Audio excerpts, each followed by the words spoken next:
Hello साथियों, welcome to royal study. दोस्तों, आज की इस वीडियो में मध्य प्रदेश जेल प्रहरी वन रक्षक के स्पेशल एग्जाम 2023 की हम स्पेशल वीडियो आपके लिए लेकर आए हैं। देखिए, आप सभी की काफी ज्यादा डिमांड आ रही है कि आप एमपी की जेल प्रहरी और वन रक्षक के लिए भी स्पेशल, जैसे कि हमने पटवारी में और आबकारी आरक्षक में कवर किया था, वैसे ही आप कवर करवा दीजिए। तो गाइस, फाइनली आपकी फर्स्ट क्लास रहेगी और सबसे न्यू जो क्वेश्चन रहेंगे, यानी कि आपका जो पैटर्न अभी चल रहा है, रिसेंटली हमने पटवारी के एग्जाम में देखा है, आबकारी में वही क्वेश्चंस हम कवर करेंगे और सीधे सीधे पूरे क्वेश्चंस आपके फंस रहे हैं। हमने आपको बताइए अभी एनालिसिस चल रहा है इस टाइम पर, टॉप 300 की वीडियो डाली थी और वहां से सीधे सीधे एक शिफ्ट में 20 क्वेश्चंस उस वीडियो से सीधे सीधे आपके आए थे। यानी 5 क्वेश्चंस को छोड़कर पूरे 20 क्वेश्चंस एज इट इज उसी वीडियो में से कॉपी किए हुए थे। क्लियर है? तो आप देख सकते हैं कितने एडवांस लेवल के क्वेश्चन है, पूरे हम कवर करेंगे। न्यू एंड फ्रेश क्वेश्चन ये हैं पूरे के पूरे। इस सीरीज को आप पूरा देखें। क्लियर है? हमारा फर्स्ट पार्ट ये रहेगा। अब आगे इसको आप कंटिन्यू रखवाना चाहते हैं या नहीं रखवाना चाहते, इसके ऊपर हमें रिस्पांस देखकर ही पता चल जाएगा। क्लियर है? तो आप ज्यादा से ज्यादा सपोर्ट करें, ज्यादा से ज्यादा शेयर करें इस वीडियो को, क्योंकि अगर जितना ज्यादा इस वीडियो पर रिस्पांस रहेगा उतनी ही फास्ट आपको नेक्स्ट वीडियो इस टॉपिक की आपको मिलेगी या इसका नेक्स्ट पार्ट आपको मिल पाएगा।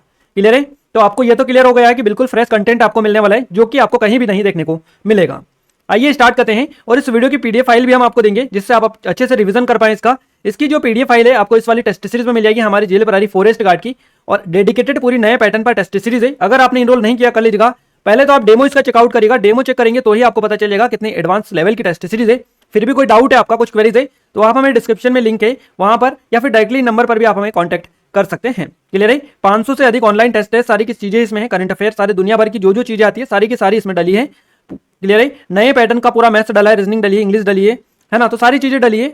कहीं भी आपको बाहर जाने की दिक्कत नहीं है, जरूरत ही नहीं है। इससे इसी ऐप में सारी चीजें आपको मिलेगी, इसी कोर्स में, तो आप एक बार जरूर से विजिट करिएगा। देखिए, जेल प्रहरी फॉरेस्ट गार्ड की, इसके अलावा सब इंस्पेक्टर की टेस्ट सीरीज है, हमारी एमपीपीएससी की स्पेशल टेस्ट सीरीज है। ये हमारी ई बुक है 2023 की एमपी करंट अफेयर की, ये 2022 की ई बुक है और ये 2021 की ई बुक है। सभी की लिंक डिस्क्रिप्शन में, एप्लीकेशन पर जाकर कंप्लीट डिटेल इनके बारे में आप ले सकते हैं। ये हमारा वीडियो कोर्स है एमपीजीके का और ये एमपीजीके की टेस्ट सीरीज है, तो इन सभी की लिंक डिस्क्रिप्शन में। काफी अच्छा स्पेशल ऑफर चल रहा है, एक बार जाकर जरूर से विजिट आप कर लीजिएगा। अब फाइनली स्टार्ट करते हैं गाइस, हम बिना टाइम वेस्ट किए हमारे पहले क्वेश्चन से। पहला क्वेश्चन हमारे निकल कर आ रहे हैं। देखिए, दोनों लैंग्वेजेस में हमें हिंदी और इंग्लिश बाइलिंगुअल डालेंगे इसको, ताकि जो इंग्लिश मीडियम वाले स्टूडेंट हैं उनको कोई दिक्कत ना आए, है ना। तो आप अच्छे से पढ़ें और पूरे क्वेश्चंस नए पैटर्न के फ्रेश कंटेंट है पूरा, जो कि आपको कहीं भी देखने को नहीं मिलेगा। सो इस वीडियो को पूरा देखिए आप। और अगर आप चाहते हैं कि फ्री नोट्स भी आपको मिले जेल प्रहरी फॉरेस्ट गार्ड के लिए, तो आप एप्लीकेशन को डाउनलोड कर सकते हैं। फाइनली गाइस स्टार्ट करते हैं। हमारा पहला क्वेश्चन है, प्रसिद्ध भारतीय अभिनेता अशोक कुमार को किस नाम से भी जाना जाता था? सही जवाब आपका क्या रहेगा? सही जवाब रहेगा दादा मुनि। दादा मुनि के नाम से इनको जाना जाता था। हमारा सी ऑप्शन यहां से करेक्ट आंसर रहेगा। प्रसिद्ध अभिनेता है अशोक कुमार, इनको दादा मुनि के नाम से जाना जाता है। इसके अलावा इनका एक और लोकप्रिय नाम है कुमुदलाल गांगुली के नाम से भी इनको जाना जाता है, अशोक कुमार को। और ये कौन थे? तो भारतीय सिनेमा में प्रसिद्ध अभिनेता थे ये। क्लियर है? इसके अलावा एक और चीज यहां से आपको याद रखनी है गाइस, इनको काफी सारे अवार्ड भी मिल चुके हैं और कई सारे रिकॉर्ड भी इनके नाम है। तो सबसे पहली चीज तो आपको यही याद रखनी है कि ये जो है इनका जन्म कहां पर हुआ था। अशोक कुमार जो है मध्य प्रदेश के खंडवा से संबंध रखते हैं, मध्य प्रदेश के खंडवा जिले से इनका संबंध है ना। तो ये आप इतना याद रखिएगा। बाकी अगर इनका जन्म की पूछा जाए, है ना, इनके जन्म की अगर आपसे पूछी जाए, तो इनका जन्म हुआ था कहां पर? बंगाल प्रेसिडेंसी जो थी ब्रिटिश भारत में, वहां पर हुआ था। और एक बंगाली हिंदू ब्राह्मण परिवार में इनका जन्म हुआ था अशोक कुमार का। तो ये भारतीय अभिनेता है और इनका संबंध है मध्य प्रदेश के खंडवा से, किशोर कुमार, अशोक कुमार। तो ये आप याद रखिएगा स्पेशली, इनको दादा मुनि और अशोक कुमार, इसके अलावा कुमुदलाल गांगुली, इन सभी नामों से इनको जाना जाता है। इसके अलावा इनको कई सारे अवार्ड भी मिले हैं। देखिए, 1988 की बात करें, 1988 की, तो भारत सरकार के द्वारा देखिए फिल्म निर्माताओं को ये बेसिकली पुरस्कार दिया जाता है। तो सर्वोच्च राष्ट्रीय सम्मान जो दादा साहब फाल्के पुरस्कार है, ये किसे दिया जाता है? फिल्म निर्माताओं को। तो 1988 में इनको ये बेसिकली दिया गया था, अशोक कुमार को, ये दादा साहब फाल्के पुरस्कार प्रदान किया गया था। उसके अलावा 1999 में इन्हें सिनेमा में अपने योगदान के लिए पद्म भूषण से सम्मानित किया गया, 1999 में। क्लियर है? तो ये चीजें आप थोड़ी सी याद रखिएगा। इनकी कई सारी फिल्में भी है प्रसिद्ध, जैसे कि आपकी किस्मत हो गई। भारतीय सिनेमा में प्रथम जो ब्लॉकबस्टर मूवी आई थी कुमार अच्युत कन्या नाम से, वो इनकी सबसे ब्लॉकबस्टर मूवी थी। इसके अलावा इनके बंधन में अपनी उपस्थिति, तो काफी सारी मूवीज है इनकी बेसिकली, तो आप इतना याद रख सकते हैं। नेक्स्ट क्वेश्चन की ओर आगे बढ़ते हैं। और ये हमारी डिटेल्ड सीरीज है, इसमें हम पूरे क्वेश्चंस डिटेल में कवर करेंगे और हम आपके लिए स्पेशली टॉप 200 300 की वीडियोस वन लाइनर में लेके आएंगे, ताकि आपके सारे क्वेश्चंस एग्जाम से पहले कवर हो जाए। और ये सीरीज डिटेल्ड है, ये चलती रहेगी आपकी, इस पर कोई भी इफेक्ट नहीं पड़ेगा उसका। वो वीडियोस हम आपको सेपरेट देंगे ताकि आप एग्जाम से पहले पूरा कवर कर पाए। क्लियर है? आइए स्टार्ट करते हैं और आगे बढ़ते हैं अगले क्वेश्चन की ओर।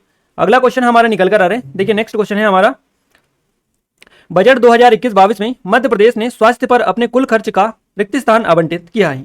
और ये क्वेश्चन आपकी पटवारी के एग्जाम में एज इट इज कॉपी हुआ है। बजट 2021-22 में मध्य प्रदेश ने अपने स्वास्थ्य पर अपने कुल खर्च का कितना प्रतिशत आवंटित किया है, ये आपको बताना है। सही जवाब रहेगा आपका 5.4%। यहां से हमारा फर्स्ट ऑप्शन करेक्ट आंसर रहेगा, 5.4% आपका करेक्ट आंसर हो जाएगा। और ये जो आंकड़े हैं ये आपका कांस्टेबल में आया हुआ क्वेश्चन है सारे, तो ये आंकड़े पुराने हैं। अब हम बात करते हैं 2022 और 23 की। क्लियर है? 22-23 की अगर हम बात करें तो इस बजट में देखिए शिक्षा के लिए जो आवंटन हुआ है ये हुआ है 16.1% का, याद रखिएगा शिक्षा के लिए हुआ है ये। इसके अलावा अगर स्वास्थ्य पर आपसे पूछे जाए तो स्वास्थ्य पर 2022-23 में 5.7% हुआ है, जो कि 2020-21-22 में 5.4% था। इसको बढ़ाकर 3% और इसमें 0.3% का इंक्रीज किया है, 5.7% ये अब हो चुका है।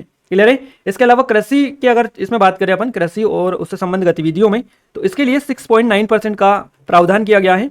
तो ऐसे ही चीजें यहाँ पर हैं। ग्रामीण विकास के लिए 2.9% का प्रावधान किया गया है। और इसके अलावा ऊर्जा के क्षेत्र में 8.9% का प्रावधान किया गया है। तो ये डेटा आप एक बार नोट डाउन कर लीजिएगा, इस पीडीएफ को हम दे देंगे ताकि आप अच्छे से रिवीजन कर पाए। क्लियर है? आइए आगे बढ़ते हैं अगले क्वेश्चन की ओर। अगला क्वेश्चन है गाइस हमारा, दिए गए विकल्पों में से आर्य समाज के संस्थापक कौन थे और इसकी स्थापना किस वर्ष में हुई थी? देखिए दिए गए विकल्प के आधार पर आपको बताना है आर्य समाज के संस्थापक और स्थापना किस वर्ष में हुई थी। आपका यहां से जो करेक्ट आंसर रहेगा ये रहेगा स्वामी दयानंद सरस्वती 1875। और ये क्वेश्चन आपके कांस्टेबल ये पटवारी की एग्जाम है अभी recently same to same as it is question आपका कॉपी हुआ है। तो स्वामी दयानंद सरस्वती 1875 आपका करेक्ट आंसर रहेगा। यहाँ से हम थोड़ी सी बात करें आर्य समाज की, तो आर्य समाज था एक बेसिकली एक हिंदू धर्म के लिए, है ना, सुधार आंदोलन था, एक आंदोलन ऐसे बोला जा सकता है इसको। तो आर्य समाज सुधार आधुनिक हिंदू धर्म के लिए सबसे अच्छे आंदोलनों में से एक ये था।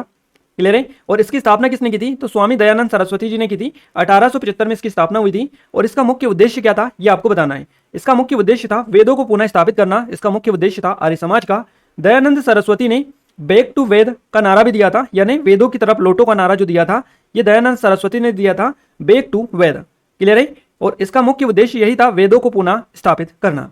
इसके अलावा गाइस एक और चीज है यहाँ से दयानंद सरस्वती जी के बारे में कि दयानंद सरस्वती ने मूर्ति पूजा और इसके अलावा जाति प्रथा और छुआछूत ये जो कुप्रथाएं हैं इनकी आलोचना की थी।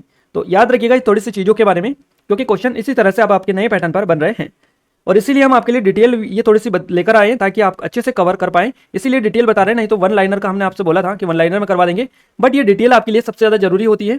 और ये जान लेंगे आप तो आप एक क्वेश्चन के साथ साथ 4-5 क्वेश्चन आपके कवर हो जाएंगे। निम्नलिखित में से किसे भारत के संगीत की ख्याल शैली की उत्पत्ति का श्रेय दिया जाता है? तो निम्नलिखित में से भारत में संगीत की ख्याल शैली की उत्पत्ति का जो श्रेय दिया जाता है ये दिया जाता है अमीर खुसरो को। अमीर खुसरो आपका यहाँ से ऑप्शन नंबर डी बिल्कुल करेक्ट आंसर रहेगा। क्लियर है? ख्याल की अगर हम बात करें तो ये जो ख्याल शब्द है ये एक फारसी भाषा से लिया गया शब्द है और इसका अर्थ क्या होता है? ख्याल का अर्थ होता है विचार करना या कल्पना करना, ये बेसिकली ख्याल का अर्थ है। और इस शैली की अगर हम बात करें कि इसका उद्भव कहाँ से हुआ है, तो इस शैली के उद्भव का जो श्रेय दिया जाता है ये अमीर खुसरो को दिया जाता है। अमीर खुसरो को इसका श्रेय दिया जाता है उद्भव का। संगीत का जो यह रूप है कलाकारों के बीच सबसे ज्यादा प्रसिद्ध है, ये लोकप्रिय है। ख्याल आपने नाम सुना होगा, काफी बार एग्जाम में भी इससे क्वेश्चन बनते रहते हैं। देखिए ख्याल जो है इसको ख्याल या ख्याल दोनों नामों से जाना जाता है। इसमें 2 से लेकर 8 पंक्तियां बेसिकली होती हैं और लघु गीतों के रंग पटल पर यह आधारित होती है। ये ख्याल में होती है 2 से लेकर 8 पंक्तियां यहाँ पर होती है, 2 से 8, और रंग पटल पर ये आधारित होती है। सामान्य तौर पर जो ख्याल होता है इसकी जो रचना होती है इनको बंदिश के रूप में जाना जाता है, बंदिश के रूप में इनको जाना जाता है, इनकी रचनाओं को ख्याल की। तो आप याद रखिएगा। इसके अलावा 15वीं जो शताब्दी थी, 15वीं सदी, इसमें सुल्तान मोहम्मद सरकी थे, ये ख्याल के सबसे बड़े संरक्षक हुए थे। तो क्वेश्चन अगर पूछा जाए कि 15वीं सदी में ख्याल के सबसे बड़े संरक्षक कौन थे, तो इनका नाम है सुल्तान मोहम्मद सरकी। याद रखिएगा, एक एक क्वेश्चन हम इसीलिए आपको बता रहे हैं ताकि आप एक एक क्वेश्चन याद रख पाए। अगला क्वेश्चन पूछा गया है, अगला क्वेश्चन है खंडवा के सिद्धेश्वर मंदिर के मंडप में कितने सजावटी स्तंभ है? ये सारे क्वेश्चंस कांस्टेबल में पूछे गए क्वेश्चंस हैं। हम आपके आबकारी और पटवारी वाले भी क्वेश्चंस कवर करवाएंगे, सारे के सारे क्वेश्चंस, बट इंपॉर्टेंट लेवल के सारे क्वेश्चंस आपको एग्जाम से पहले कवर करवा देंगे। आप पूरी डिटेल के साथ इस वीडियो को लास्ट तक देखिएगा। खंडवा के सिद्धेश्वर मंदिर के मंडप में कितने सजावटी स्तंभ है?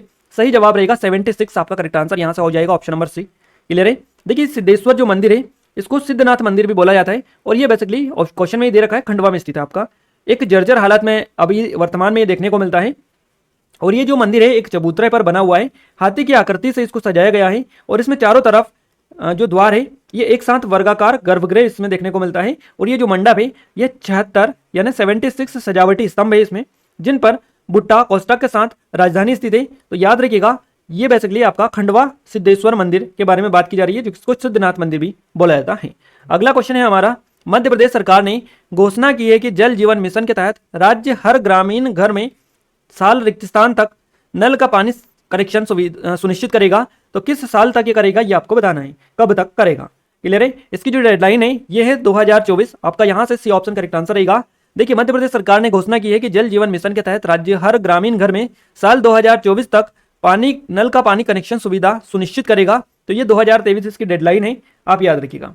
इसके अलावा अगर हम बात करें इसके बारे में थोड़ी सी, तो गाइस देखिए, ये जो है पीएम मोदी के द्वारा बेसिकली स्टार्ट की गई है, जल जीवन मिशन शुरू किया गया था। इसकी घोषणा की गई थी 15 अगस्त 2019 को। प्रधानमंत्री नरेंद्र मोदी ने जल जीवन की घोषणा की थी और इसका उद्देश्य था 2024 तक प्रत्येक ग्रामीण परिवार को नल के पानी का कनेक्शन उपलब्ध कराया जाए। क्लियर है।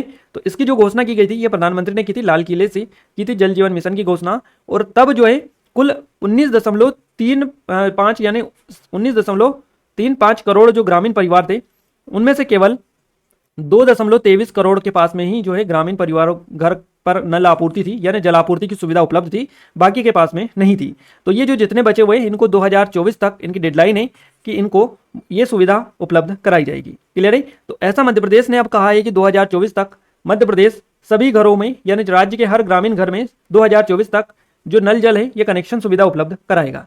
क्लियर है। तो आप देख लीजिएगा, थोड़ा सा काफी इंपॉर्टेंट लेवल का है और आगे भी क्वेश्चन बन सकता है। अगला क्वेश्चन है, मध्य प्रदेश राज्य विधानसभा में अनुसूचित जनजाति के लिए कितनी सीटें आरक्षित है। सही जवाब आपका रहेगा यहां से 47। आपका फर्स्ट ऑप्शन करेक्ट आंसर रहेगा। देखिए, मध्य प्रदेश राज्य की विधानसभा में टोटल 230 सीटें हैं, है ना। इनमें से 35 जो स्थान है या 35 सीटें हैं ये आपकी एससी के लिए हैं। किसके लिए? एससी के लिए। 35 सीटें एससी के लिए हैं और 47 जो सीटें हैं ये एसटी के लिए हैं, यानी कि अनुसूचित जनजाति के लिए, और 35 सीटें हैं अनुसूचित जाति के लिए। याद रखिएगा, अगर हम बात करें लोकसभा की, तो लोकसभा की जो सीटें हैं उनमें से अनुसूचित जाति हेतु आरक्षित जो सीटें हैं ये 84 सीटों में से 4 सीटें मध्य प्रदेश से आरक्षित हैं। कितनी? मध्य प्रदेश से आरक्षित है 4 सीटें। और ये जो 4 सीटें हैं कौन कौन सी है? एक तो आपकी भिंड की हो गई, है ना। इसके अलावा आपकी टीकमगढ़ हो गया, टीकमगढ़ के साथ साथ आपका एक उज्जैन और आपका एक देवास की सीट। तो ये जो 4 सीटें हैं ये बेसिकली यहाँ से आरक्षित है लोकसभा में। देखिए, यहाँ पर एक और चीज़ मैं आपको बताना चाहूँगा, ये तो खैर यहाँ से डिटेल आपको इतना याद रखना है। 230 टोटल है, एससी की 35 है और एसटी की 47 सीटें हैं। तो ये तो आपका क्लियर हो चुका है। अब सबसे ज़्यादा क्वेश्चन यहाँ से इस तरह के बनते हैं कि ये जो है किस आर्टिकल के आधार पर ये बात यहाँ पर की गई है। तो आर्टिकल काफ़ी ज़्यादा क्वेश्चन बनते हैं, हर दिन एक दो क्वेश्चन पूछे जा रहे हैं आपके आर्टिकल से। क्लियर है, अनुच्छेद संविधान से। तो हम वही आपको कवर करवा दें। देखिए, लोकसभा में अनुसूचित जाति और जनजाति के आरक्षण से संबंधित जो प्रावधान है ये किस अनुच्छेद में है? तो ये आपका आर्टिकल जो है आर्टिकल 330 में देखने को मिलता है। इसके अलावा लोकसभा में एंग्लो जो इंडियन होता है, आंग्ल भारतीय समुदाय के लिए आरक्षण किस आर्टिकल में मिलता है? तो ये 331 में आर्टिकल मिलता है एंग्लो इंडियन के बारे में। इसके अलावा राज्य की जो विधानसभा होती है इसमें अनुसूचित जाति और अनुसूचित जनजाति के सदस्यों हेतु जो आरक्षण का प्रावधान है ये 332 अनुच्छेद में है। इसके अलावा राज्य विधानसभा में एंग्लो इंडियन सदस्यों की नियुक्ति के संबंधित जो प्रावधान है ये अनुच्छेद 333 में है। क्लियर है, ये नंबर से हैं, आपको याद रखने में भी इतनी ज़्यादा दिक्कत नहीं होगी। इसके अलावा लोकसभा एवं राज्यसभा की विधानसभाओं में अनुसूचित जाति और अनुसूचित जनजाति के आरक्षण की जो समय सीमा है, संबंधित समय सीमा, ये आर्टिकल 334 में है। तो आपको 30 से लेकर 34 तक ये आप याद रखिएगा। पहला स्टार्टिंग में सबसे पहले लोकसभा के बारे में अनुसूचित जनजाति के संबंधित प्रावधान, और उसके बाद में लोकसभा में एंग्लो इंडियन, नेक्स्ट है राज्य विधानसभा में अनुसूचित जाति जनजाति हेतु आरक्षण, और उसके बाद में राज्य विधानसभा में एंग्लो इंडियन, और लास्ट में आपका है लोकसभा और राज्य विधानसभाओं में अनुसूचित जाति जनजाति के लिए। तो आप आसानी से याद रख सकते हैं, इतनी ज़्यादा डिफिकल्टी आपको नहीं होगी। अगला क्वेश्चन है, विश्व में सर्वाधिक ज्वालामुखी किस महासागर में स्थित है? तो विश्व में सर्वाधिक जो ज्वालामुखी है ये प्रशांत महासागर में स्थित है। प्रशांत महासागर आपका यहाँ से ऑप्शन नंबर डी यहाँ से करेक्ट आंसर रहेगा। प्रशांत महासागर में सर्वाधिक सक्रिय ज्वालामुखी भी पाए जाते हैं, ये भी आपको पॉइंट याद रखना है। और ये जो क्षेत्र है बेसिकली 40,000 के दायरे में रिंग ऑफ फायर नामक बेल्ट स्थित है, और इस बेल्ट में सर्वाधिक ज्वालामुखी है। तो याद रखिएगा, दुनिया में सबसे सक्रिय जो ज्वालामुखी है ये प्रशांत महासागर में है, ये आप याद रखिएगा। अगर इस तरह से पूछे जाए विश्व में सर्वाधिक ज्वालामुखी किस महासागर में है, तो आप प्रशांत महासागर रहेगा। तो सक्रिय वर्ड भी दे रखे तो भी आपका प्रशांत महासागर ही रहेगा, याद रखिएगा। वर्तमान में अगर हम बात करें कि सबसे सक्रिय ज्वालामुखी कौन सा है, तो देखिए वर्तमान में किलाउआ हवाई में स्थित है। आपका दुनिया का सबसे जो सक्रिय ज्वालामुखी है ये किलाउआ हवाई में स्थित है, तो आप याद रखिएगा। अगले क्वेश्चन की ओर आगे बढ़ते हैं। क्वेश्चन है हमारा, लखनऊ और बनारस हिंदुस्तानी संगीत की निम्नलिखित में से किस शैली के मुख्य घराने हैं? लखनऊ और बनारस हिंदुस्तानी संगीत की निम्नलिखित में से किस शैली के मुख्य घराने हैं? तो आपका सही जवाब रहेगा ठुमरी शैली के ये मुख्य घराने हैं, लखनऊ और बनारस। हमारा बी ऑप्शन यहाँ से बिल्कुल करेक्ट आंसर रहेगा। ठुमरी की बात करें तो ठुमरी का जो मुख्य घराना है ये लखनऊ और बनारस है। क्लियर है। ठुमरी गायन में सबसे प्रसिद्ध स्वर किसका था, इस तरह से अगर पूछे जाए तो बेगम अख्तर का था। आप आई थिंक आप सभी जानते हैं उनको, बेगम अख्तर, इनका सबसे प्रसिद्ध स्वर है ठुमरी गायन के लिए। और ये जो गायन है इसमें अपनी कर्कश आवाज और असीम तान के लिए जानी जाती है बेगम अख्तर। और वर्तमान में अगर हम बात करें कि कुल कितनी शैलियां हैं, प्रचलित शैलियां, तो देखिए आपने सभी ने नाम सुना होगा ध्रुपद। ध्रुपद बेसिकली ये ध्रुपद जो है ये भोपाल में है, भोपाल के लिए जाना जाता है बेसिकली, इसको भोपाल से इसका संबंध है। इसके अलावा धमर हो गई है ना, और एक आपकी ये हो गई ठुमरी हो गई, एक ख्याल हो गई, अभी हमने कवर किया था थोड़ी देर पहले ही क्वेश्चन। इसके अलावा टप्पा का नाम भी आपने सुना होगा, टप्पा। इसके अलावा यहाँ पर और है तराना, तराना, सरगम, ठुमरी हो ही गए, रस सागर भी बेसिकली एक होता है। इसके अलावा चतुर्रंग। इस तरह की ये जो है हिंदुस्तानी संगीत में गायन की मुख्य 10 शैलियां हैं, उन 10 को आप याद रखिएगा, क्योंकि ये जो ज्यादातर पूछी जाती है उनके बारे में एटलीस्ट आप याद रखिएगा। अगला क्वेश्चन है, कालिदास निम्नलिखित में से किस शासक के नवरत्नों में से एक थे। तो कालिदास जी जो थे ये थे चंद्रगुप्त द्वितीय के नवरत्नों में से एक। चंद्रगुप्त द्वितीय हमारा बी ऑप्शन करेक्ट आंसर रहेगा। क्या रहेगा, बी ऑप्शन। कालिदास जी चंद्रगुप्त द्वितीय के नवरत्नों में से एक थे, याद रखिएगा। कालिदास जो थे ये गुप्त राजा था, विक्रमादित्य गुप्त राजा थे विक्रमादित्य, इनके दरबारी जो रत्न थे इनमें से एक थे ये। और इन्होंने जो कविताएं लिखी थी वे मुख्यतः महाकाव्य से संबंधित थी और संस्कृत में लिखी गई थी। इनके द्वारा जो कविता लिखी थी आप सभी को पता है, वाल्मीकि गुणमित्रम, मेघदूतम, कुमार संभवम, काफी ज्यादा चर्चित इनकी पुस्तकें हैं, इनकी रचनाएं हैं कालिदास जी की, जो कि सभी संस्कृत में लिखी गई थी। इसके अलावा देखिए मेघदूत की बात करें तो मेघदूत विश्व साहित्य की दृष्टि से कालिदास जी की सर्वश्रेष्ठ कृतियों में से एक मानी जाती है। और इसके अलावा शकुंतलम जो कृति है ये भी काफी सुंदर और काफी प्रसिद्ध है इनकी, तो याद रखिएगा कुमार संभवम, शकुंतलम, मेघदूतम, तो ये कुछ इनकी, वाल्मीकाग्निमित्रम, तो ये कुछ इनकी चर्चित है जो कि एग्जाम में बनती रहती है। इसके अलावा एक और आप याद रखिएगा, देखिए चंद्रगुप्त जो द्वितीय थे इनके दरबार में आर्यभट्ट भी रहते थे। तो आर्यभट्ट गुप्त जो सम्राट थे, चंद्रगुप्त द्वितीय इनका नाम है, इनके दरबार में भारतीय गणितीय और भारतीय खगोल विज्ञान के शास्त्रीय जो युग था इसमें महान गणितज्ञ थे, खगोलविद की पंक्ति में प्रथम स्थान पर ये थे इनके नवरत्नों में, तो आप याद रखिएगा। और इनकी जो रचनाएं हैं आर्यभट्टी, तो आर्य सिद्धांत भी इन्होंने दिया था, आर्य सिद्धांत और आर्यभट्टी रचना, तो याद रखिएगा। और ये मात्र 23 साल के थे उस टाइम पर इन्होंने ये दिया था। तो चंद्रगुप्त द्वितीय जो थे इनके दरबार में एक तो कालिदास जी थे और इसके अलावा एक आर्यभट्ट जी भी थे, इनके बारे में भी याद रखिएगा। चंद्रगुप्त द्वितीय को विक्रमादित्य के नाम से भी जाना जाता है, ये क्वेश्चन भी बनता रहता है, तो आप इनके बारे में थोड़ी सी डिटेल जो हमने बताई है ये रिकॉल चीजें रखिएगा। अगला क्वेश्चन पूछा गया है, मध्य प्रदेश के पहले मुख्यमंत्री कौन थे। तो मध्य प्रदेश के पहले मुख्यमंत्री थे, इनका नाम है रविशंकर शुक्ल, हमारा फर्स्ट ऑप्शन करेक्ट आंसर रहेगा। रविशंकर शुक्ल मध्य प्रदेश के पहले मुख्यमंत्री थे। कब से कब तक रहे हैं ये आप याद रखिएगा। ये बने थे 1 नवंबर को, मध्य प्रदेश का जब गठन हुआ था 1956 में, 1 नवंबर 1956 को। और कब तक रहे थे ये, तो ये रहे थे आपके 31 दिसंबर तक, 31 दिसंबर 1956 तक मध्य प्रदेश के पहले मुख्यमंत्री थे। इनका नाम आप याद रखिएगा स्पेशली, 1 नवंबर से 31 दिसंबर 1956 तक ये पुनर्गठित मध्य प्रदेश के पहले मुख्यमंत्री थे रविशंकर शुक्ल। क्लियर है। और भारतीय राष्ट्रीय कांग्रेस के नेता और भारतीय स्वतंत्रता आंदोलन के कार्यकर्ता थे ये रविशंकर शुक्ल। इसके अलावा और भी है वर्तमान में जो मध्य प्रदेश के मुख्यमंत्री शिवराज सिंह चौहान, आप सभी को पता ही है। और इसके अलावा अगर आपसे पूछा जाए कि मध्य प्रदेश की पहली महिला मुख्यमंत्री कौन थी, अगर आपसे पूछा जाए इस तरह से कि मध्य प्रदेश के पहले मुख्यमंत्री कौन थे, पंडित रविशंकर शुक्ल आपका सही जवाब रहेगा। मध्य प्रदेश की पहली महिला मुख्यमंत्री कौन थी, इनका नाम है उमा भारती, उमा भारती। और अगर आपसे पूछा जाए कि मध्य प्रदेश के पहले कौन थे, राज्यपाल कौन थे, तो आप सभी को उसका जो कमेंट है इस वीडियो के कमेंट बॉक्स में कमेंट करके जरूर बताइएगा कि इस क्वेश्चन का आपका सही जवाब क्या रहेगा। अगले क्वेश्चन की ओर आगे बढ़ते हैं। अगला क्वेश्चन हमारा निकल कर आ रहा है, क्वेश्चन है आपका, चक्रव्यूह चारुआ मंदिर परिसर के अंदर कौन सा शिलालेख पाया जा सकता है। और ये क्वेश्चन अभी हाल ही में आपकी पटवारी के एग्जाम में बना है, एज इट इज क्वेश्चन पटवारी में भी पूछा गया और इसके पहले कांस्टेबल में भी ये क्वेश्चन बना था, क्योंकि कांस्टेबल के क्वेश्चन से हम कवर कर रहे हैं।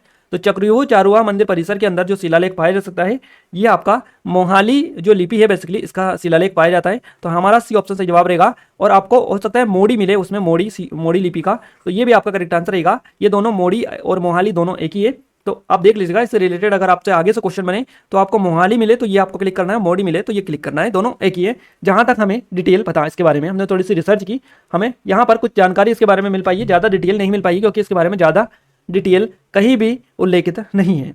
क्लियर है। आइए अब हम थोड़ी सी डिटेल कवर करें। तो देखिए चक्रव्यूह जो चारुआ मंदिर है ये बेसिकली दमोह में है। पहली तो बात तो ये आपकी ये क्लियर करनी चाहिए आपको। देखिए यहाँ पर है और इसके अलावा ये इसको चारुआ का नाम से पहले जाना जाता था, चारुआ, चक्रव्यूह नहीं, पहले चारुआ के नाम से जाना जाता था। ये चारुआ अपने व्यावसायिक और सामरिक महत्व के कारण दिल्ली और बुरहानपुर के बीच में पुराने जो राजमार्ग था यहाँ पर बेसिकली ये स्थित है। और 4 बाबरी के उपलब्ध जो माहौली लिपि के जो शिलालेख है इससे पता चलता है कि ये जो गांव है पहले चंदरवा के नाम से जाना जाता था और बाद में चारुवा के नाम से ये जाना जाने लगा। तो बेसिकली इसका जो संबंध रहा है ये 10वीं और 11वीं शताब्दी से रहा है, 11वीं शताब्दी ईस्वी के लगभग। और यहीं पर एक गुप्तेश्वर महादेव करके एक मंदिर था गुना क्षेत्र में, तो वहाँ पर भी कुछ चीज़ें हैं इससे रिलेटेड। तो आप देख लीजिएगा इस तरह के क्वेश्चंस बन रहे हैं। आपको क्या क्या क्लिक करना है इसमें, दमोह या चक्रोई चारुआ, मोड़ी लिपि या मोहाली, दोनों में से आपको ऑप्शन में मिल सकता है। अगला क्वेश्चन है, नवंबर 2021 में जारी नीति आयोग के बहुआयामी गरीबी सूचकांक के अनुसार मध्य प्रदेश की रिक्त स्थान से अधिक आबादी गरीबी रेखा में रहती है। सही जवाब क्या रहेगा? सही जवाब रहेगा आपका 1/3। आपका करेक्ट आंसर यहाँ से हो जाएगा, क्या रहेगा 1/3, यानी कि आपकी 1/3 जो आबादी है ये गरीबी, 1/3 से अधिक आबादी गरीबी में रहती है। तो ये आप याद रखिएगा। ये क्वेश्चन अभी पटवारी में same as it is question repeat हुआ है। तो नवंबर 2021 में जारी नीति आयोग के बहुआयामी गरीबी सूचकांक के अनुसार मध्य प्रदेश की 1/3 से अधिक आबादी गरीबी में रहती है। क्लियर है? और देखिए ये बेसिकली 2021 की एक इंडेक्स है, एक सूचकांक है। क्लियर है? नीति आयोग का मल्टी डायमेंशन पोवर्टी इंडेक्स है ये। तो इसको आप याद रखिएगा। थोड़ी सी हम और चीजें कवर करवा दें। नीति आयोग के बहुआयामी गरीबी सूचकांक के अनुसार गरीबी राज्य में अगर हम बात करें तो मध्य प्रदेश 34 नंबर पर इसमें रहा है। कौन से 34 नंबर पर मध्य प्रदेश रहा है? 4 नंबर मिला है, चौथे नंबर मिला है इसको। पहले नंबर पर इसमें बिहार है, पहले नंबर पर बिहार है। दूसरे नंबर पर और तीसरे नंबर पर बात करें, दूसरे पर बात करें झारखंड है, झारखंड। तीसरे पर इसमें जो नंबर आता है ये उत्तर प्रदेश का आता है। क्लियर है? तो आप ये याद रखिएगा। और देश के सबसे गरीब राज्यों में ये शामिल है बेसिकली, कौन सा? बिहार, झारखंड, उत्तर प्रदेश और मध्य प्रदेश, जो कि चौथे नंबर पर है। और सूचकांक के अनुसार अगर हम देखें इसके, तो मध्य प्रदेश की करीबन 37% जो आबादी है ये गरीब है। यानी कि प्रदेश में करीब 2.5 करोड़ जो लोग हैं ये गरीबी रेखा से नीचे जीवन यापन करते हैं। तो और नीति आयोग का पहला मल्टी डायमेंशनल पॉवर्टी इंडेक्स जारी किया गया। और इसके मुताबिक गरीबी के मामले में जो 5 टॉप राज्य हैं ये आपको बता दिया हमने, बिहार, झारखंड, उत्तर प्रदेश और मध्य प्रदेश। अगले क्वेश्चन की ओर आगे बढ़ते हैं। अगला क्वेश्चन है, मध्य प्रदेश के खेल मंत्री कौन है? ये question as it is copy हुआ है आपका पटवारी के एग्जाम में। तो हम ये बार बार आपको डिस्टर्ब नहीं करेंगे बताने के लिए कि ये क्वेश्चन रिपीट हुआ है या नहीं हुआ है, कॉपी हुआ है, क्योंकि आप सभी ने एग्जाम दिया है, आप सभी ने रिव्यू भी देखा है, हमारा एनालिसिस भी आप सभी को पता है ऑलरेडी। मध्य प्रदेश के खेल मंत्री कौन है वर्तमान में? सही जवाब रहेगा Yashodhara Raje Scindia. Yashodhara Raje Scindia, option number D correct answer रहेगा। ये वर्तमान में मध्य प्रदेश की खेल मंत्री हैं। क्लियर है? अगर हम बात करें गाइस कुछ और, जैसे कि गोपाल भार्गव की, तो गोपाल भार्गव वर्तमान में लोक निर्माण विभाग और कुटीर एवं ग्रामोद्योग मंत्री हैं। इसके अलावा कमलनाथ जी क्या है? तो कमलनाथ जी अभी विपक्ष में बैठे हुए हैं, तो इनके बारे में याद रखिएगा। और शिवराज सिंह चौहान क्या मुख्यमंत्री है अभी वर्तमान में। कुछ और भी हम मिनिस्टर के बारे में बात करें तो देखिए गृह मंत्री कौन है? तो गृह मंत्री है नरोत्तम मिश्रा। गोपाल भार्गव जी के पास में ऑलरेडी हमने आपको बता दिया, शिवराज सिंह चौहान मुख्यमंत्री है। यशोधरा राजे सिंधिया जो है खेल मंत्री है। इसके अलावा अगर आपसे पूछा जाए कि तुलसीराम सिलावट, ये थोड़े जो चर्चित है, जैसे कि तुलसीराम हो गया, विश्वास सारंग हो गया, गोविंद सिंह राजपूत हो गया, प्रभुराम चौधरी हो गया, महेंद्र सिंह सिसोदिया, तो इनके बारे में हम देख लेते हैं। जगदीश देवड़ा तो वित्त मंत्री हैं, तो इनके बारे में हम देख लें। देखिए जगदीश देवड़ा जो है ये वित्त मंत्री हैं। इसके अलावा बिसाहू लाल सिंह जो है ये खाद्य और नागरिक आपूर्ति और उपभोक्ता संरक्षण मंत्री हैं। भूपेंद्र सिंह नगरीय विकास एवं आवास मंत्री है। कमल पटेल किसान कल्याण मंत्री है ना। गोविंद सिंह राजपूत के पास में परिवहन और राजस्व विभाग है, तो राजस्व और परिवहन मंत्री हैं इनके ये। इसके अलावा विश्वास सारंग भोपाल गैस त्रासदी राहत पुनर्वास और उच्च चिकित्सा शिक्षा मंत्री हैं ये, है ना। प्रभुराम चौधरी लोक स्वास्थ्य और परिवार कल्याण मंत्री हैं। महेंद्र सिंह सिसोदिया पंचायत और ग्रामीण विकास मंत्री है। प्रद्युमन सिंह तोमर जो है ऊर्जा मंत्री है। तो इनके बारे में सभी के बारे में आप डिटेल देखते चलिए, याद रखते चलिए, क्योंकि क्वेश्चन यहीं से बनते हैं। वन मंत्री का भी आपसे पूछा था पटवारी में, तो वन मंत्री हैं कौन? कुमार विजय शाह। क्लियर है? तुलसीराम सिलावट जल संसाधन मछुआ कल्याण और मत्स्य विकास मंत्री है, तो इनके बारे में याद रखिएगा आप। इंदर सिंह परमार के पास में शिक्षा मंत्रालय है। भरत सिंह कुशवाहा नर्मदा घाटी उद्यानिकी स्वतंत्र प्रभार है। इसके अलावा यहाँ पर अगर हम बात करें और, तो उच्च शिक्षा जो मंत्री हैं ये मोहन यादव है। सहकारिता मंत्री अरविंद भदौरिया है। और उषा जो ठाकुर है इनके पास में कौन सा विभाग है? संस्कृति और पर्यटन विभाग इनके पास में है। पर्यटन मंत्री और संस्कृति मंत्री है ये। प्रेम सिंह पटेल जो है ये पशुपालन मंत्री है। तो इन सभी के बारे में आप देख लीजिएगा, यहाँ से क्वेश्चंस बनते हैं। हम ऑलरेडी इसके ऊपर डेडिकेटेड वीडियो बना चुके हैं। अगला क्वेश्चन है, ग्लोबल हंगर इंडेक्स 2021 में भारत का स्थान क्या है? ग्लोबल हंगर इंडेक्स 2021 में भारत का जो स्थान है ये 101वां है। 101 यहाँ से हमारा करेक्ट आंसर रहेगा, यानी कि ऑप्शन नंबर बी। देखिए ये जो डेटा पूछा है ये 2021 का पूछा है, तो आप 101वां स्थान है। अगर हम बात करें रिसेंटली 2022 की, तो 2022 का जो अभी डेटा है इसके आधार पर मध्य प्रदेश इसमें ग्लोबल हंगर इंडेक्स में भारत की जो रैंकिंग आई है 2022 के आधार पर जो डेटा रिलीज किया गया या फिर जो नया इंडेक्स जारी किया गया इसमें, तो इसमें 107 नंबर आया है भारत का। 107वीं रैंकिंग आई है, यानी 6 स्थान फिसल कर 107वें स्थान पर अब ये आ गया है भारत। और इस पर पहली प्रतिक्रिया में भारत सरकार ने सूचकांक की कार्यवाही को ही प्रश्नगत किया है। इसके अलावा अगर हम देखें तो देखिए कंसर्न वर्ल्ड वाइड वेल्टन हंगर इल्फे द्वारा एक प्रकाशित इंडेक्स है ये, ग्लोबल हंगर इंडेक्स 2022 की रिपोर्ट है ये। और इसके अनुसार भारत में भूखमरी की जो स्थिति है गंभीर है। इसमें भारत से बेहतर स्थिति उसके पड़ोसी देश पाकिस्तान की है, अफगानिस्तान की, यानी पाकिस्तान, बांग्लादेश और श्रीलंका, नेपाल, इनकी ठीक स्थिति है भारत से, जो कि पड़ोसी देश है इनके। तो याद रखिएगा, इनसे भी दयनीय स्थिति भारत की है इस मामले में, भूखमरी के मामले में। ग्लोबल हंगर इंडेक्स यानी भूखमरी सूचकांक है, और अभी ये क्वेश्चन रिसेंटली बना है आपकी पटवारी में। अगर हम बात करें गाइस, देखिए 121 देशों की टोटल रैंकिंग है इसमें, और 121 देशों की रैंकिंग को लेकर जारी एक रिपोर्ट की गई है, और इसमें 107 नंबर मिला है किसको? भारत को। पाकिस्तान इसमें 99 नंबर पर है, 99 नंबर पर। और इस सूची में अगर हम बात करें कि एशिया का सबसे बेहतर स्थिति में देश कौन सा है, तो ये श्रीलंका है। श्रीलंका है एशिया का सबसे बेहतर स्थिति का देश। पहली बार ये जो रिपोर्ट जारी की गई थी, ये 2006 में डेटा या रिलीज जारी किया गया था ये सूचकांक, तो आप इतना याद रखिएगा। अगले क्वेश्चन की ओर आगे बढ़ते हैं। अगला क्वेश्चन है, निम्नलिखित में से किस शहर पर एक या 100 से अधिक वर्षों तक बेगमों का शासन रहा? निम्नलिखित में से किस शहर पर 100 से अधिक वर्षों तक बेगमों का शासन रहा है? तो ये भोपाल पर रहा है, भोपाल बेगमों का शासन रहा है 100 वर्षों से अधिक तक। हमारा बी ऑप्शन करेक्ट आंसर रहेगा। देखिए भोपाल जो है एकमात्र ऐसा शहर है जिस पर भोपाल की बेगमों ने करीबन 100 वर्षों से अधिक समय तक शासन किया है। और भोपाल की बेगम की बात करें तो 107 साल का सुनहरा राज इन्होंने किया है, तो लगभग 100 ही उसको बोला जाता है। 107 साल का इन्होंने किया है, 107 तो कहीं ना कहीं उसको 100 ही बोला जाता है और 100 ही माना जाता है। 1819 से लेकर 1926 तक इन्होंने शासन, इसके बीच में 4 बहादुर यहाँ पर महिलाएं हुई है भोपाल रियासत में, इन्होंने इस पर शासन किया है। अब इनमें कौन कौन थी? एक तो कुदसिया बेगम, सिकंदर जहां बेगम, इसके अलावा शाहजहां बेगम और सुल्तान जहां बेगम, ये 4 बेगमें थी जिन्होंने ही चारों ने 100 साल तक शासन किया है भोपाल में। तो याद रखिएगा, कुदसिया जो बेगम है, ये कुदसिया बेगम, इनको गोहर बेगम के नाम से भी जाना जाता है। और इसके साथ ही नूर मोहम्मद खान नामक एक रईस से इन्होंने शादी की थी। तो इनके बारे में वैसे तो हम अगर डिटेल निकालें तो काफ़ी ज़्यादा डिटेल मिल जाती है इनसे रिलेटेड, बट यहाँ पर हम इनसे इतना ही कवर करेंगे। आगे अगर क्वेश्चन बनेगा तो और भी आपको कवर करवा देंगे। अगला क्वेश्चन है, विश्व के सबसे पहले football club Sheffield football club की स्थापना किस वर्ष हुई थी? तो विश्व के सबसे पहले football club Sheffield football club की जो स्थापना हुई थी, ये 1857 को हुई थी। 1857 डी ऑप्शन करेक्ट आंसर रहेगा।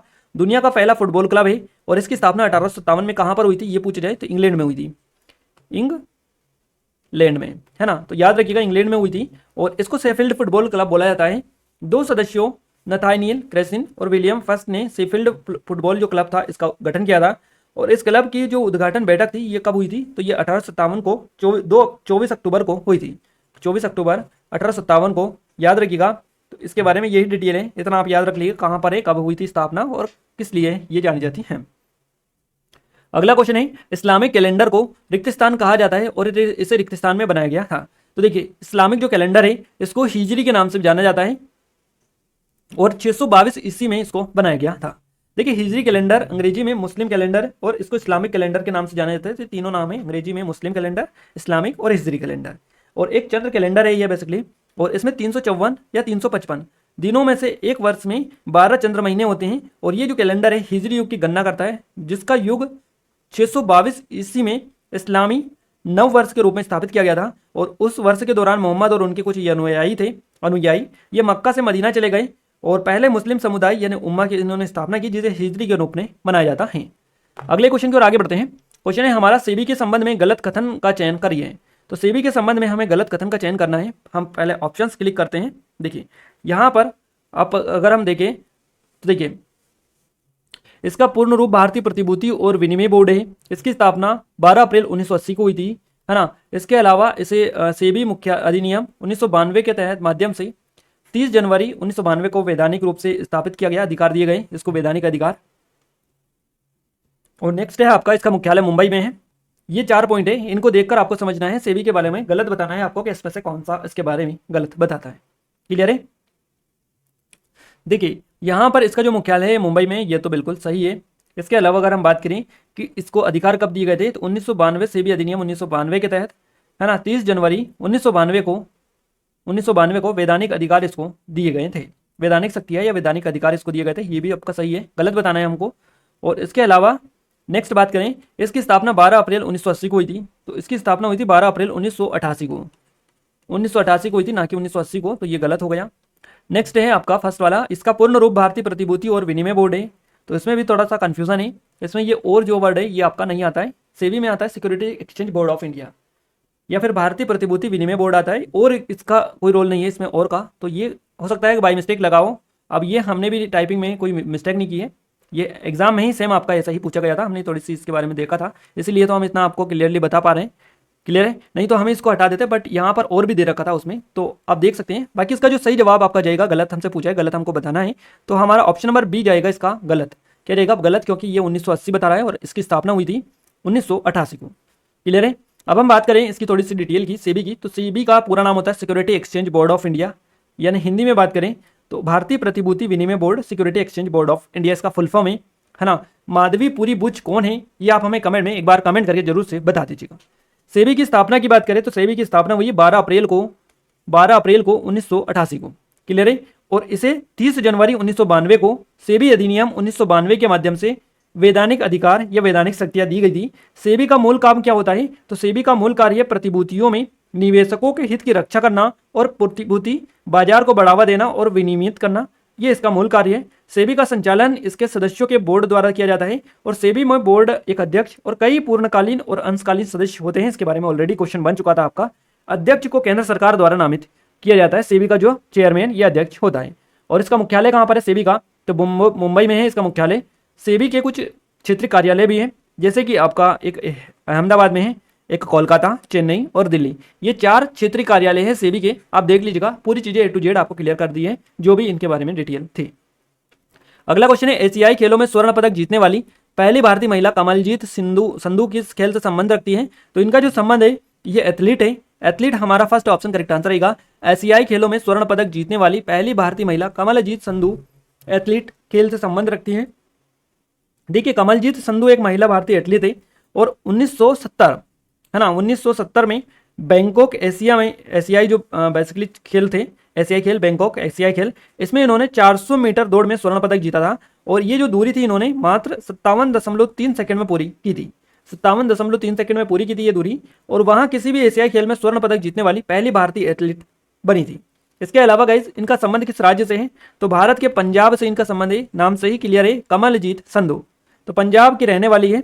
इसके अलावा इनको कुछ अवार्ड भी मिले हैं, जैसे कि 1971 में इनको पद्मश्री पुरस्कार दिया गया था। इसके अलावा 1971 में 400 मीटर जो दौड़ थी, इस दौड़ में इटली का जो ट्यूरिन में आयोजित हुई थी एक विश्वविद्यालय खेल, इसमें फाइनलिस्ट में से एक थी ये 1971 में 400 मीटर दौड़ में इटली में। इसके अलावा गाइस 1900 यहाँ पर अगर हम बात करें 72 की, तो 1972 में म्यूनिक ओलंपिक जो हुए थे उसमें महिलाओं की 400 मीटर दौड़ में इन्होंने भाग लिया था।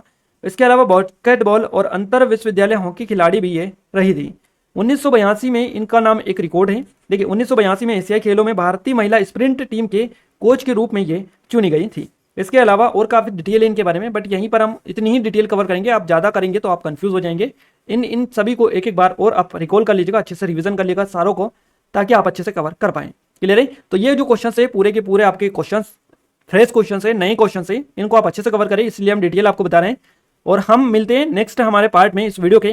क्लियर है। बाकी आप टेंशन कुछ भी मत लीजिएगा, हम वन लाइनर में सारे क्वेश्चंस आपको कवर करवा देंगे। ये सारे क्वेश्चंस जितने भी आपकी पटवारी, आबकारी और पिछली बार कांस्टेबल में बने थे, पूरे के पूरे क्वेश्चंस आपको एग्जाम से पहले कवर करवा देंगे हम। बाकी इस वीडियो को ज़्यादा शेयर करें, लाइक करें, और चैनल को सब्सक्राइब नहीं किया सब्सक्राइब कर लीजिएगा। गाइज, इस वीडियो पे जितना ज़्यादा रिस्पॉन्स और सपोर्ट रहेगा उतनी ही फास्ट आपको वीडियोज़ और मिलने वाली है।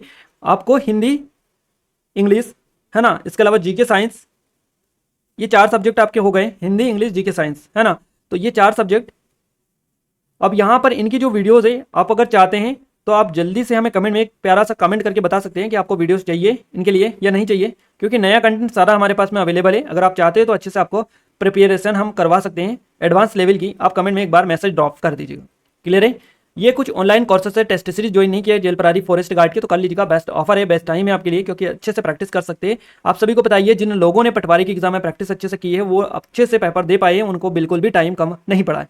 बट जिन लोगों ने टेस्ट सीरीज कभी लगाई नहीं, उनके तो मतलब आधे क्वेश्चन छूट गए पूरे के पूरे। तो इसीलिए हम आपको बार बार बता रहे हैं कि अच्छे से प्रैक्टिस करिएगा एग्जाम से पहले, टाइम मैनेजमेंट करिएगा पूरा, किस तरह से ऑनलाइन एग्जाम दी जाती हैं, किस तरह से पेपर लगाया जाता है, टाइम कैसे बचाया जाता है, ये सारी चीज़ें वहीं पर आपको सीखने को मिलेंगी। तो इनरोल करिएगा, डेमो भी डला है, उसको भी आप चेकआउट कर सकते हैं। यह अब हमारी सब इंस्पेक्टर की टेस्ट सीरीज है एमपीएसआई की, ये हमारी एमपीपीएससी की टेस्ट सीरीज है। इसके अलावा ये बुक है हमारी 2023 की एमपी करंट अफेयर की, ये 2022 की, ये 2021 की। इन सभी की लिंक डिस्क्रिप्शन में डली, एप्लीकेशन को डाउनलोड करके कंप्लीट डिटेल इस पर आप जाकर चेकआउट कर सकते हैं। क्लियर है? टेलीग्राम को ज्वाइन नहीं किया कर लीजिए, काफी अच्छे वहां पर जो करंट की अपडेट होती है सबसे पहले हम अपडेट करते हैं। क्लियर है? तो मिलते हैं हमारे इस वीडियो का सेकंड पार्ट में, बट उससे पहले आपको बता दें इस पर अगर अच्छा रिस्पॉन्स सपोर्ट रहा तो ही हम आपको सेकंड पार्ट दे पाएंगे, अदरवाइज इस वीडियो को यहीं पर इस सीरीज को हम एंड कर देंगे, क्योंकि काफी ज्यादा मेहनत लगती है इस तरह के वीडियोस बनाने में, है ना। और आपके लिए सारी चीजें कर रहे हैं, आपसे बस इतना ही सपोर्ट हमें चाहिए कि इस वीडियो को ज्यादा शेयर करें, लाइक करें, सब्सक्राइब करें चैनल को। क्लियर है? मिलते हैं हमारे नेक्स्ट स्टडी वीडियो में, तब तक के लिए जय हिंद, वंदे मातरम।